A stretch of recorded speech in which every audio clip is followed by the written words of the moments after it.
YS Jaganmohan Reddy గత 2-3 రోజుల కిందట ప్రెస్ మీట్ పెట్టి తన పైన వస్తున్న అవినీతి అభియోగాలు ఏవైతే ఉన్నాయో దాని మీద పూర్తిగా క్లారిటీ ఇవ్వాలి. ఎవరైతే నా మీద తప్పుడు ప్రచారం చేస్తున్నారో వాళ్ళు నన్ను మీద విష ప్రచారాలు చేస్తున్నారో వాళ్ళందరి మీద కూడా పరువు నష్టం దావా కేసు వేస్తాను, ఖచ్చితంగా 2 రోజుల్లోపే నాకు వివరణ ఇవ్వాలి, నాకు క్షమాపణలు చెప్పాలి అనేటట్టు వాళ్ళని డిమాండ్ చేయడం జరిగింది. అయితే వాళ్ళు ఎవరు ఏంటి, ఎవరి మీద జగన్మోహన్ రెడ్డి పరువు నష్టం దావా కేసు వేశారు అనేది మనమైతే ఈ వీడియోలో తెలుసుకుందాం. అయితే ఇక్కడ మెయిన్గా చూసుకుంటే జగన్మోహన్ రెడ్డి పరువు నష్టం దావా కేసు దేని గురించి ఏంటంటే 1750 కోట్లు లంచం తీసుకున్నాడు అని అదానీ కేసుకు సంబంధించి జగన్మోహన్ రెడ్డి మీద ఆరోపణలు అయితే బలంగా వస్తున్నాయి. ఆ నేపథ్యంలోనే మెయిన్గా చూసుకుంటే అమెరికాలో ఈ కేసుకు సంబంధించి ఫైల్ అయింది. అదానీ కేసుకు సంబంధించి పూర్తి వివరాలు అనేవి అమెరికాలో కేసు అయితే నమోదయ్యింది. అయితే ఇక్కడ మెయిన్గా చూసుకుంటే ముందు అమెరికాలో కేసు అనేది నమోదైంది, దాని పూర్తి వివరాలన్నీ బయటకు వచ్చినాయి.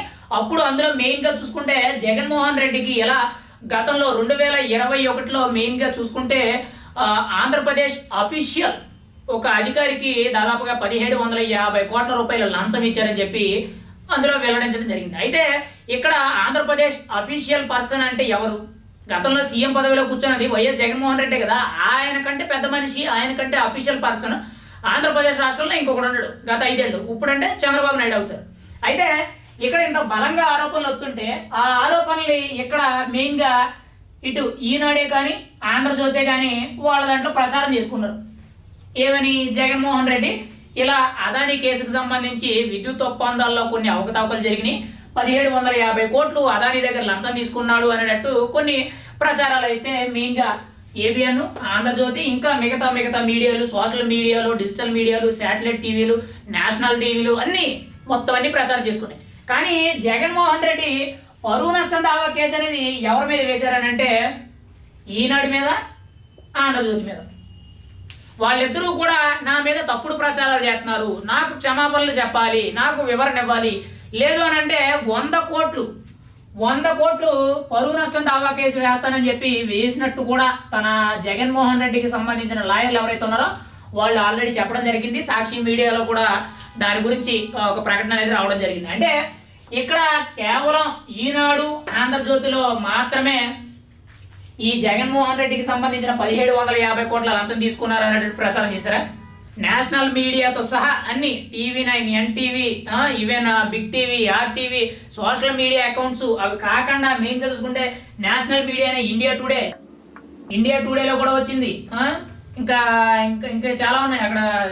ఇదంటే రిపబ్లిక్ టీవీయా ఏదో ఉంది, సంథింగ్ రిపబ్లిక్ టీవీ, ఇంకా డెక్కన్, ఇలా నేషనల్ మీడియాకి సంబంధించి ఎన్ని అయితే ఉన్నాయో అన్నిట్లో కూడా ప్రచారం వచ్చింది. అసలు ముందుగా చెప్పాలంటే నేషనల్ మీడియాలోనే వచ్చింది ఈ వార్త. ఎందుకనంటే ఇంటర్నేషనల్లో ఇక్కడ కేసు అనేది బయటపడ్డది. దాన్ని ఇక్కడ ఇండియాలో ఉండే నేషనల్ మీడియా అంటే నార్త్లో ఉండే నేషనల్ మీడియా ఉండే ఏదైతే ఢిల్లీలో, ముంబైలో ఉన్న నేషనల్ మీడియాస్ ఏ ఉన్నాయో అవి కవర్ చేయడం జరిగింది. ఆ తర్వాత ఈనాడు, ఆంధ్రజ్యోతి యూట్యూబ్ ఛానల్స్, లేదనంటే కూటమికి ఫేవర్గా ఉండేవాళ్ళు, లేదనంటే న్యూట్రల్గా ఉండే యూట్యూబ్ ఛానల్సే కానీ ఎవరైతే మీడియాస్ ఉన్నారో వీళ్ళందరూ కూడా ఎవరికి అర్థమైన రీతిలో వాళ్ళు ప్రచారాలు చేయడం జరిగింది. కానీ జగన్మోహన్ రెడ్డి ఓన్లీ టార్గెట్ ఈనాడు, ఆంధ్రజ్యోతి. వీళ్ళిద్దరూ కూడా నాకు క్షమాపణలు చెప్పాలి, 100 కోట్ల పరువు నష్టం దావా, 100 కోట్లు పరువు నష్టం దావా కింద పెడుతున్నాను అనేటట్టు కేసు కూడా కంప్లైంట్ చేయడం జరిగిందట. అంటే ఇక్కడ ఈ జగన్మోహన్ రెడ్డి గారికి సంబంధించిన ఇష్యూ ఏదైతే ఉందో అది కేవలం ఈ రెండింటిలోనే వేశారనంటే కాదు. ముందు నేషనల్ మీడియాలో వచ్చింది, యూట్యూబ్ ఛానల్స్లో వైరల్ అయింది, అన్నీ అయిపోయిన తర్వాత వీళ్ళు వేశారు. ముందు వేసినా వెనకాల వేసినా కానీ అందరూ వేశారు కాబట్టి మరి జగన్మోహన్ రెడ్డి అందరి మీద కూడా కేసు పెట్టాలి కదా. ఈ డెక్కనే కానీ, లేదనంటే ఇండియా టుడే కానీ, లేదనంటే ఈ రిపబ్లిక్ టీవీ అని ఇంకా చాలా ఛానల్స్ ఉన్నాయి, 1-2 కాదు, అన్ని ఛానల్స్లోనే వచ్చింది. మరి వాళ్ళందరి మీద ఎందుకు జగన్మోహన్ రెడ్డి పరువు నష్టం దావా కేసు వేయలేదు? ఈ రెండింటి మీద కలిపి ఒక 100 కోట్లు పరువు నష్టం దావా కేసు వేస్తే మిగిలిన నేషనల్ మీడియా మీద కూడా వేసుంటే ఇంకొక 200-300 కోట్లు వద్దును కదా. ఖచ్చితంగా ఇక్కడ ఏంటంటే జగన్మోహన్ రెడ్డి పర్టికులర్గా ఈనాడుని, ఆంధ్రజ్యోతిని ఎందుకు టార్గెట్ చేశారని అర్థం కావట్లా. ఇక్కడ ఎప్పటి నుండో కూడా చూసుకుంటే కూటమికి సపోర్ట్ చేసేది ఈనాడు, ఆంధ్రజ్యోతి. మరి జగన్మోహన్ రెడ్డికి ఆపోజిట్ కదా. ఖచ్చితంగా ఇప్పుడు జగన్మోహన్ రెడ్డి అని అంటే సాక్షి ఉన్నాయి, కానీ నాకు ఏ మీడియా లేదని చెప్తాడు ఆయన. నాకు ఎటువంటి మీడియా లేదు, నేను ఒంటరిగా ఉన్నాను, నేను మీ బిడ్డని, నేను ఒంటరిగా ఉన్నానని చెప్తారు ఆయన.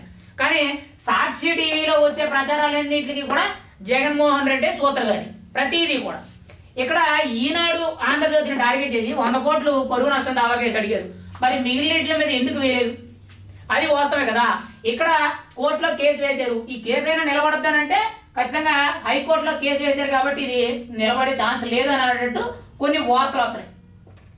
ఎందుకు అని అంటే ఇక్కడ ప్రచారం చేసింది కేవలం వీళ్ళే కాదు, ఈ మిగిలిన వాళ్ళు చాలా మంది నేషనల్ మీడియా అందరూ ఉంటారు. మరి వీళ్ళందరి మీద ఏం కేసు, కేవలం వీళ్ళిద్దరి మీద ఎందుకు వేసారు, ఈ 2 సంవత్సరాల మీద ఎందుకు వేసారు అనేటట్టు ఒక వివరణ అయితే కోర్టు అడుగుద్ది. మరి ఆ వివరణకి ఏం చెప్తారు అంటే, ముందు వీళ్ళే నేషనల్ మీడియాతో అంటే అమెరికాలో జరిగిన కేసుని వీళ్ళే డైరెక్ట్గా డీల్ చేసి ఆ కేసు మీద ఇలాంటి ఆరోపణలన్నీ కూడా వీళ్ళే ముందు రాశారని చెప్తారా, లేదంటే కావాలనే నా మీద తప్పుడు కేసులు బనాయిస్తున్నారు, నా మీద తప్పుడు ఆరోపణలు చేస్తున్నారు, నేను ఎటువంటి అవినీతి చేయలేదనేటట్టు మరి జగన్మోహన్ రెడ్డి కానీ ఆయన తరపున ఉన్న లాయర్లు ఎటువంటి సమాధానం ఇస్తారని చూడాలి.